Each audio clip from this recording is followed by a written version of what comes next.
Hilang. Ngopo kuwi? Terus ilang. Dangdut, Bos. Oh, iya. Nek arep dangdut yang topo ayo. Wis apa? Gelandangan iki. C mayor ki apa ya? Wah, penasaran aku. Ora. Lho nek aku Anu Mbak bedhek sik kowe. Mas Gareng. Dados-dados lali janjine ora apa-apa. Santai, Pak. Daripada kesuwen. Oke. Siap. Lagune nganu Mas, duet Mas. Apa? Duet. Rondo Kempling. Astagfirullah. Ya, ora Jalan apa-apa. dangdut. Lah mumpung ana rondo nang Sing kene. penting koplo. Iya, sing penting origine muni. Gamelan istirahat, oke? Oh, Masir, istirahat. Kendange Jaipong main. Nah, Penyanyine milih sing ndi? iya mesake Kang tukang Gareng. kendange, Penyanyine sapa? Yo sampean no. Oh, iya. Gah men aku nyanyi karo banci ya, sudi men. Kayak kakakku ngantuk lho kakak Moni. Wis ben ngantuk. Wis gah, mosok lanang karo lanang. Sio. Kayak yo moh kok karo kowe. Ayo, Mas Is. Iya no. Mbok ya apa ngono kerinduan apa? Kerinduan. Oke. Ah, Alah, mau ayo. kerinduan kok. Kerinduan rasanya air mataku. Oh, gelandangan ya. Isa. Wis kerinduannya. Kerinduan. Apa? Sumanding ya, iso ora? Ra sumanding aku. Bingung aku nek karo penyanyi apa MC tuwane aku ya bingung malan. Jane njaluk kerinduan Ya, terus Mas dikeki Is, kok malah. kerinduan sik. Engko ndak. Kono mau ya kompak kerinduan. Yo, Lho. ndak anget. Nah. Kabeh- Kerinduan ya. Oh, sing ijo tolong ditambahin masan yang hijau. Cek. Oh, gala-gala. Nah, milih. Oke. Masuk. Oh, yo. Oh, kesek. Biasa Jaim. Oh, ini ternyata panitia juga toh. Namanya Mas? Hah? Kemana tak geret keteka. Namanya Mas siapa? Mas Kotip. Mas Kotep. Oh ya. Colep. Oh, Mas nabrak salon. Mang milih gala-gala duetnya sama siapa? Yo, sembarangan. Ya sembarangan. Kok sembarangan ki lho, Mang milih yo. Alah kayak banci wae nek Kon golek. sembarangan. Kon Kan golek. ya, Oh, sing anu kan ndak ngantuk kan lho. yo ora sing ngono Kayak- bae. Oh, kok ya pinter Oke. memilih toh ya. Julek. Pinter meh milih sing cilik-cilik lho. Yang kiri apa yang kanan? Endok gala-gala. Mbak Lita. Oh, Mbak Lita. Iya. Iya, Nduk. Lita. Dalamnya Gala-gala. berdua. Eh. Maaf Pak Cang iki. Kok sebentar. Ayo toh dia. Kan dari Kanoman panitia. Ora apa-apa Mas. Nggih, santai mawon. Heeh. Nderek ngregengake swasana. Swasana. Tur ya tanggung jawabe panitia ora enteng abot. Heeh, Ngenteni ora apa-apa. kula kalih sampean kanca-kanca bubar, wi urung rampung panitia jersik-resik barang. Nggih. Ngene. Mbok Saiki menawi tasih wonten saking mriki ingkang badhe nderek nyanyi. pun. Oh, buke. Wah, monggo. Andeng-andeng ngono ngirung jarene paling penak yen diambung.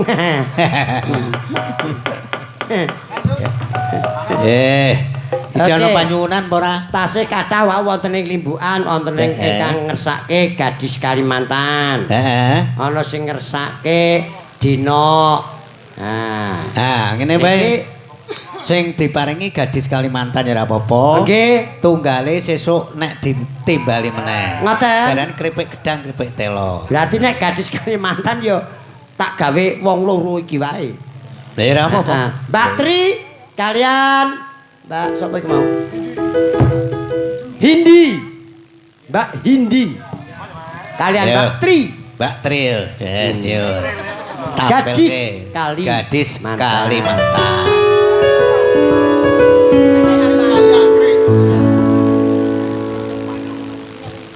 Ayo jumeneng kene Mbak Ya. Hindi. Nek perlu Mbak Lita jumeneng ya ora apa-apa. Nah, ngono.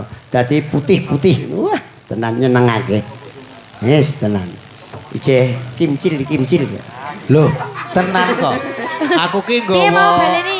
apa pesinden iki tetep sing jenom-nem kok. Maksudnya Iki jebol saka SMKI kabeh. kawula wis cilik-cilik. Oh, tenan wong. Cilik-cilik nyatane aja sak mini-mini ngono ae. Lah nek iki wis sepuh-sepuh ngene iki. Iki manula-manula iki. Ya. Ayo Mas yo. Gadis Kalimantan. Gadis Kalimantan. Dados.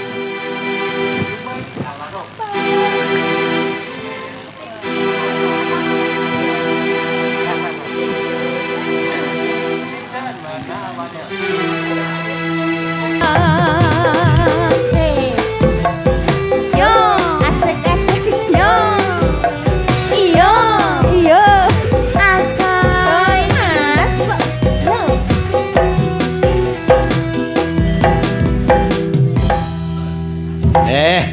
Dia aturke jumeneng kabeh, Mbak Nggih. Irit, Mbak Monika, Wah, kae tur masih ngaturke derajat. panuwun. Le padha gegojekan nang kene, mbok menawa lupute engko disuwunke pangapura Nggih. parang keluarga. Nggih. Iki Lagune panutup. Ya monggo. Cebret nggih. Tak nengke wae tak kira ririt renggane jebule. Masyaallah. Jebul Monika. Kekir kok ngrenjel ki apa ya? Sasa. Request apa sayang? Tayangan permintaan dari Mas apa mau neng Buri lali. Mas langgananmu, ngesake lagu langgananmu. apa, Mas? Oh, sayangku. Kesayangan kok Kesayangan sayangku. ya. Oh, Denok ya, Denok. Oh, Denok. Oke. Heeh. Denok. Oke, baik. Heeh. Ya, bareng-bareng yo. Mas mau ngersake lelagon Denok sing gek viral. Nggih. Apa? Nggih, anu Mbak Ririt karo Nggih, Mas Mas. Gareng ngaturaken panuwun karo nyuwunake berkah marang keluarga. Nggih.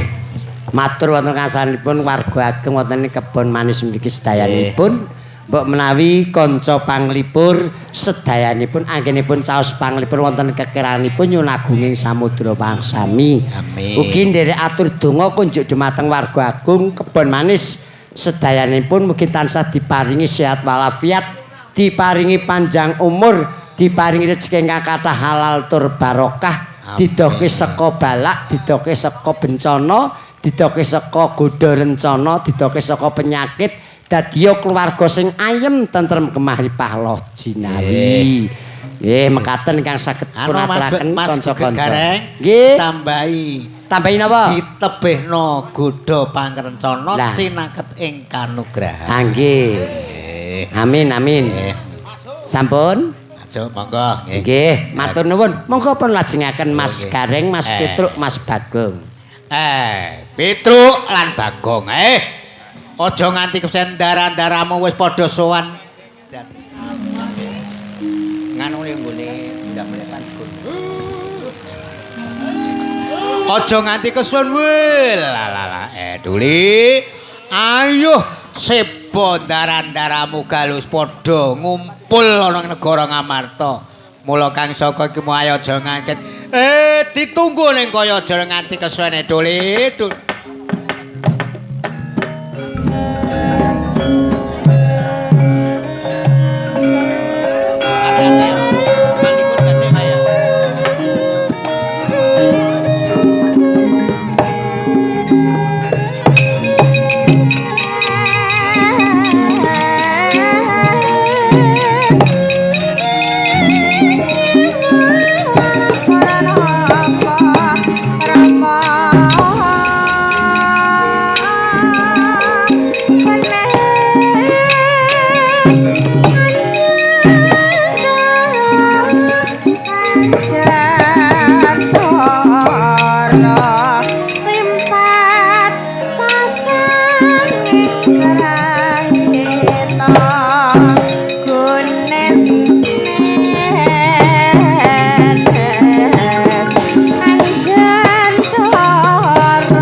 Jroning saat majaniro kocap kacarita gedya kang kawusa nunggal panggung siji caritane kalameta ewet yenta sinarengna ing mriku Dyanarya Werkudara risang Bimasena ya risang Dandun Wacana ngenyo gagangaking mepes raga minta nugraning Jawata daya-daya pinaringan tata titi tentrem ayom ayem kerta tararja tansah pinanggih sanyuwang pukulun padha ngenyo arsa paring seserapan dhateng ing wayahipun Dyanarya Werkudara sang Bimasena temah dereng kali sabda ngen suka ngacarani rikala selan saengkang pukulun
Semupangyanganing aruna kahati sabdaning Anggara Rabtu sabdaning Kukila Kanigara Sageter Hong Adwalati Palenggan Ulun Titi kalanggan iki ora kleru titah ulun Pujangkara pun Werkudara ingkang kadherekaken marang titah Pujangkara Senggana ya sang Mayangga Seta. Kita jagat kita nganti gagangaking Mesubrata ana ing madyaning pertapan Girisanya. Mula kang saka iku kula ulun ateges mitambuh marang jeneng kita babar pisan boya. Lanjut kita darbe karsapa ayuh kita age-age matur ana ngarsa ulun kanthi waloka blak kotang blaka suta titah ulun Pujangkara Werkudara lan kowe senggana pisan.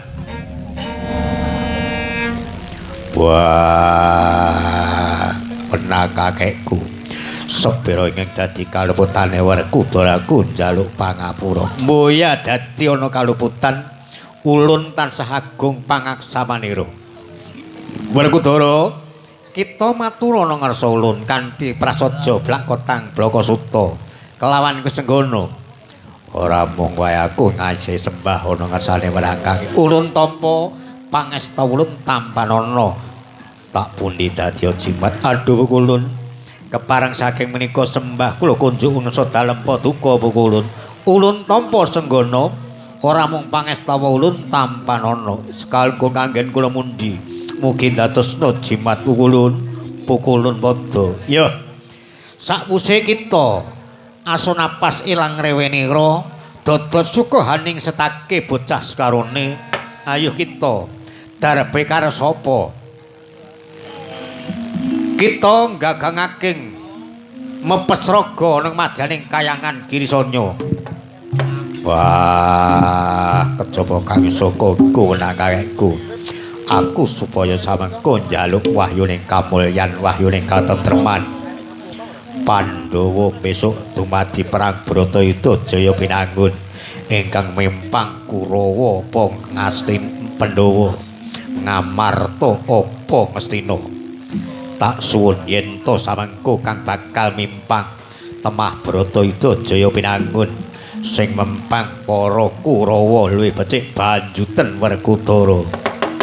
Sarate pandang sumunar angepake jroning pasareyan rama-rama wadanane layuk ana peteng dudu wengi ana padang tuturina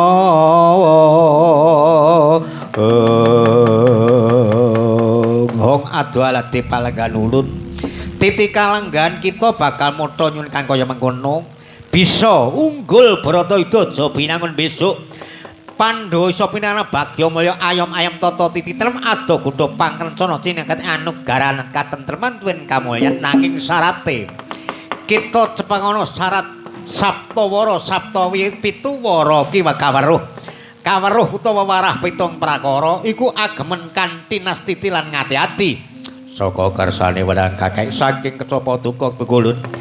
Pitu iku pinangka dadi pandonganing urip wong jagat mercapada ingkang sinebut dina pitu ya ki Sukra tumpak dite Soma Anggara Buddha Respati jenenge Jumuah Setu Ngahad Senen Selasa Rebo Kemis kuwi pinangka dadi pitunganing para jalma manungsa ing jagat mercapada.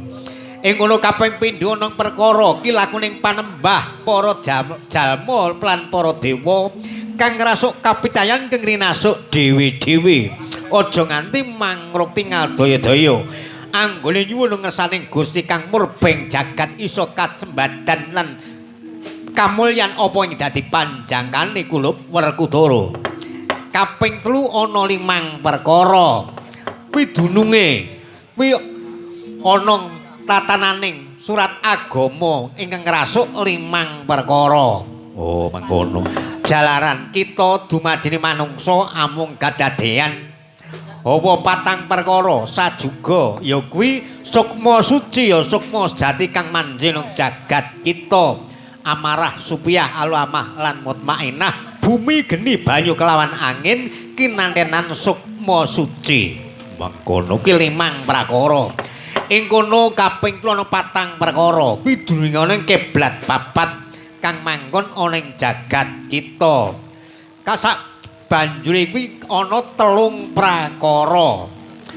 Kuwi kang angka kaping 4, 3 prakara. Kuwi trutune nyunggal nyawiji lair saka biyung ing kono batin saka bapa kelawan biyung wujud loro dadi sawiji putih saka bapa abang saka biyung ing kono kawujudan jalma manungsa kang kinarta ginandhut marang Babukinta Kunti Tali Bratasena. Wah, mengkono. Kaping 7 ana 2 prakara manunggaling cipta rasa mewah karsa saloga manjing culika culika bisa manjing warangka.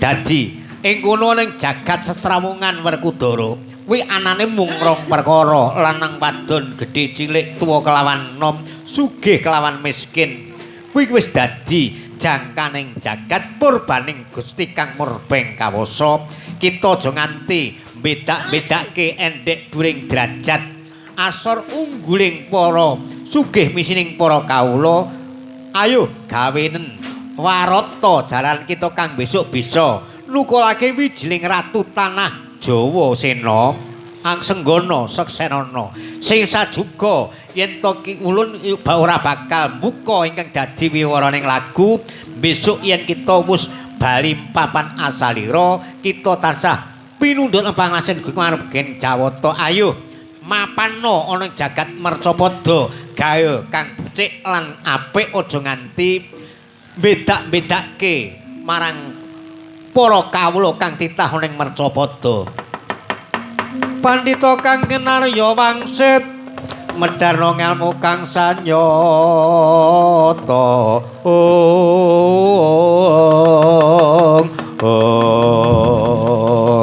wah wenang kae ya mengkono tak SD mula kang saka iku Werkudara kita kang kuat nampa wahyuning siji wahyuning kaprawiran kaping pindho wahyuning kamulyan wahyuning katentreman manjing jagat kita Werkudara nepna rasamu ningno dadi penggalihmu daya-daya isa pinaran bagya mulya nirbaya nirwikara Werkudara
Werkudara lan Senggana ayo aja nganti kesuwen kita ndadekake gegering para kadang kita mligine para Pandhawa aja nganti kita enggal ulun tundung enggal baliya ning Praja Ngamarta mundhak ndadekake pangarep-areng para kadang-kadang kita Werkudara para Pandhawa titaulun Pujangkara pun Kresna wis dumunung ing Praja Ngamarta ora kaya nggone penggalihake marang jeneng kita Werkudara lan Senggana yen kaya mangkono wenang kae kaku njaluk pamit njaluk pangestu tak pangestune tak suwunake ana ngersane Gusti Kang Murbeng Kawasa bisa antuk kembang cepaka sak payung agung adoh wulun keparenga kula nyuwun tambahing pangestu nderekaken lampahipun kadang kula Yayi Werkudara semengkono Senggana ya duga prayoga lakumu Senggana lan Werkudara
Jagat jonges tungkara manik bermojo dewa gubernur wayah bro jagat lah dalah nggonku jalak tinggal mloyo bumi nggonku ngumpaya marang adikku Werkudara aduh di sirono nganti Yayi ndadekake gegering para kadang Pandhawa mligine Yayi Puntadewa kadang adikku Werkudara diayuh yen to kita wis ana ngendi papan pun kakang wis duweni prastya ora pati bali ning Praja Mandura ora nganti marang adikku Werkudara dalaran para Pandhawa bepasan